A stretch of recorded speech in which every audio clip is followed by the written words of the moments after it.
To everyone, to introduce the Narayana Group, I think it's a marquee organization from India, 40 years old. Young directors, we recently took over the management 6 years ago, 5-6 years ago, and we've seen a tremendous growth in education in India. Yeah.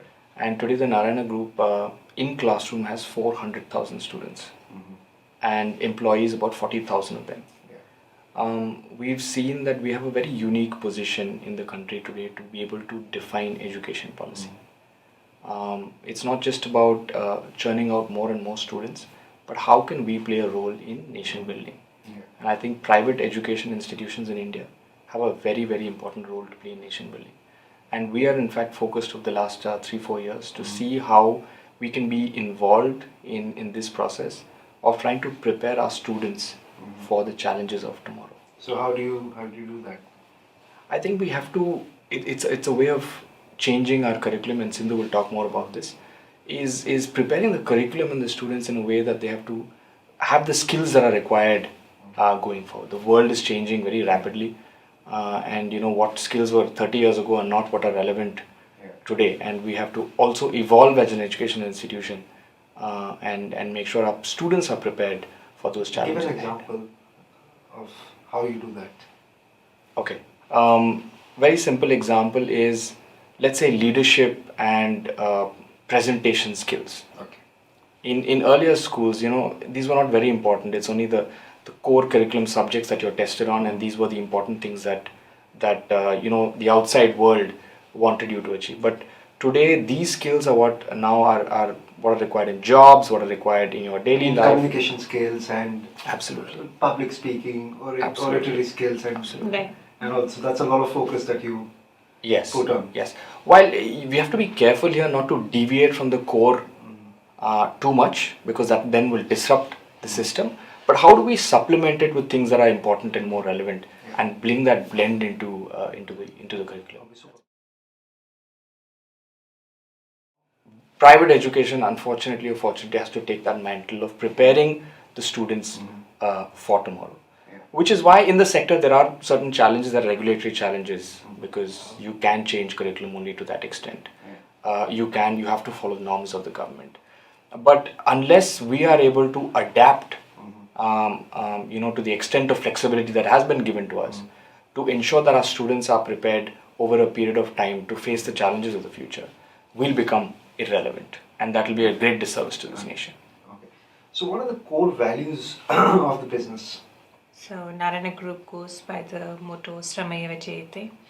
What Sramayeva Jayate in Sanskrit means is hard work alone prevails. So we believe in hard work and of course even smart work. All of us, when I say hard work, it's not just about students, the teachers and the core members, the central office, all of us, directors, the chairman, all of us believe in that. So that's the core element. Just exemplify a little bit on the hard work and the smart work, both fronts. Sure. So Narayana Group is a 40-year-old organization. It was started in 1979 by my father, who's a teacher. The only way he succeeded in his life was to go to a college and a good education for himself. He worked hard, and that's how he got it. He became a gold medalist in statistics. And post that, he started off teaching in a government institution as a maths teacher.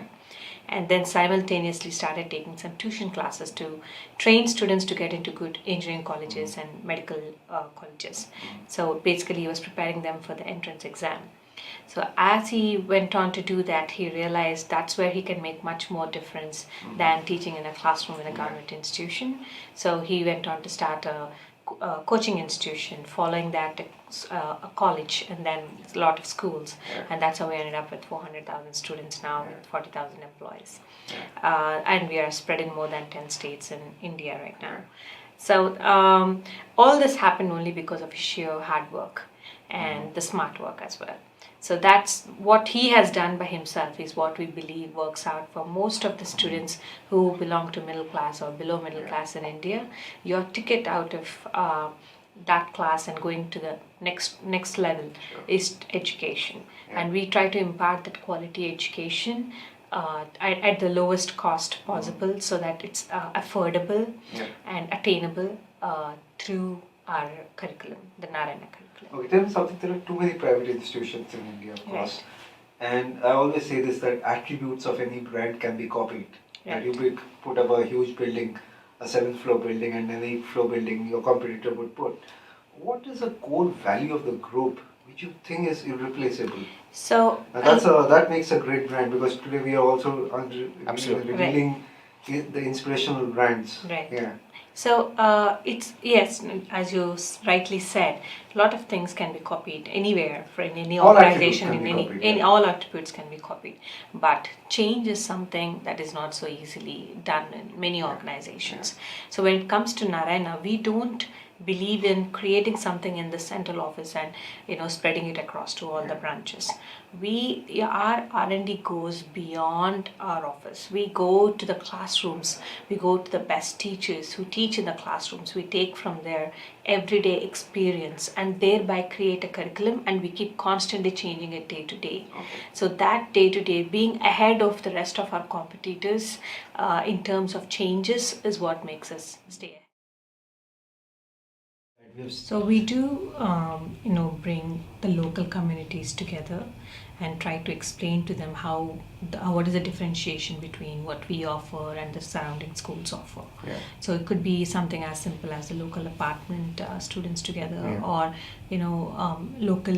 And when we are trying to get students into primary, the local pre-primary students together. All that. That is one way of approach. And just to add to that, I think we have a 2,500 member ground level. Okay. We call them PROs, sales force basically. What we've understood over a period of time is we can do some things at a national global level, but individually there has to be some teacher who will come and say, this is what the curriculum is about. So whatever I explained to you now. Yes. So whatever I explained to you now about curriculum, about micro It becomes schedule. an extremely Very important helpful. thing. Yeah. So we need to have feet on the street, and we do have that feet on So the street. let's talk about that sales bit. Yes, Yeah. yes. How do you do that? Execute So that? we have a about 40 to 50 member feet on the street team for every new school that we start, and a 5 to 10 member team for an old school or an existing school that we start. So what these guys do is they go to the local areas with the apartment complexes or local malls, and they have these events where they're explaining to them about the curriculum, about the examination pattern, about the new age technologies that we're bringing and the new age curriculum that we're designing. All these things are explained to the parent at a personal level. Yeah. And then the parent is actually getting convinced over the table saying, look, this is different, this is what is important for my child to compete in the real world, and I would like to take an admission here. The exam has been completely changed to online from 2019. Students just wrote the exam and they got the JEE main result a week back. So despite all the changes that has been going through, and as you can see, our institution is a 40-year-old successful institution. We were able to manage to stay ahead of time and be prepared for the changes. It could be an online exam, it could be a different model exam, different pattern, negative marking, no negative marking, any kind of exam. Our students are able to crack through. We prepare them to be there. Couple of this to add to what Sindhu is saying. The couple of things that I can think of are unique to us is something called a micro schedule. A micro schedule is very, very interesting because we've managed to create a SOP kind of curriculum. Yeah. Which, today a teacher goes to the classroom, teacher doesn't need to go to, what do I need to teach today, how do I need to teach it? So we've made sure that every single chapter is broken down into periods and defined in a schedule and given to a teacher. Okay. So if you go to any 6th standard classroom in Mumbai or in Delhi or in Bangalore, in that time of the day, the teacher will probably be teaching the exact same page in this chapter in the book across the country. Really? Yes. Yeah. Okay. So that's the micro schedule that we've prepared and made sure. That micro schedule, like she said, has been researched very strongly at a central level. Okay. And then communicated to this. So teacher need not come tomorrow and say, okay, today should I do this, today should I do that. And every week, every 2 weeks, they write a national level competitive examination. Okay. So a student may think he's very good coming first in his class, in let's say 8th standard in Bangalore. But suddenly he's competing at a national level with all 8th standard students and he's coming 344th. Yeah. So this is telling the child, look, you may be good where you are today, but once you go out into the real world and you face the real competition, you are 344th. Yeah. So you have to push yourself, you have to continuously keep moving and improving. So extracting that very last ounce of potential in every student, which every child is gifted, they're given the right circumstances, given the right training, everybody succeeds.